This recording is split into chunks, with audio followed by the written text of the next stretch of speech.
Welcome to CBS Mornings. I'm Tony Dokoupil. I'm Nate Burleson. And I'm Dana Jacobson. Gail is off. Here's today's eye-opener, Your World in 90 Seconds. As lawmakers negotiate over potential gun legislation, Matthew McConaughey takes over the lectern in the White House briefing room. We want secure and safe schools, and we want gun laws that won't make it so easy for the bad guys to get these damn guns.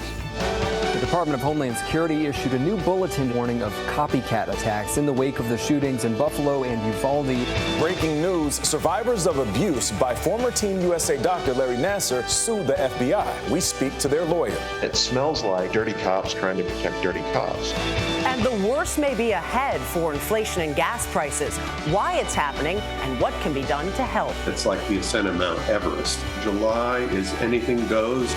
Tiger Woods has pulled out of the U.S. Open. He's going to sit out to allow his body more time to heal and get stronger. Swung on and a shot deep down the right side. Braves win it.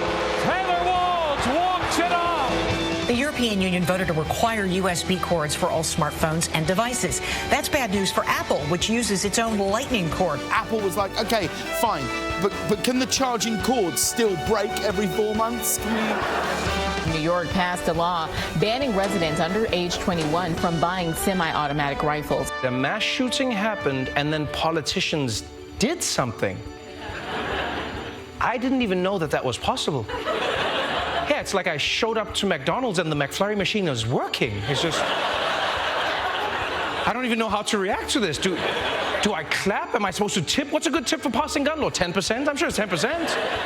This morning's Eye Opener is presented by Progressive, making it easy to bundle insurance. Welcome to CBS Mornings. A lot of people feeling that way No doubt. days, but something might get done. Matthew McConaughey really had a moment yesterday. He really did. Yeah. And we'll touch on that in a little bit. I love Trevor Noah making you laugh, but also making you think. That's for sure. All right, we have a lot to share with you today with some help from someone who's having a very good year. Actress Ariana DeBose. She won an Oscar in March for West Side Story, and now she's hosting the Tony Awards. She'll be taking a break from rehearsal to give us a special preview. Plus, David Begnaud brings us a story of a power couple, and I gotta say, they may inspire you to feel a little bit lazy this morning. He's a successful entrepreneur. She's a top model.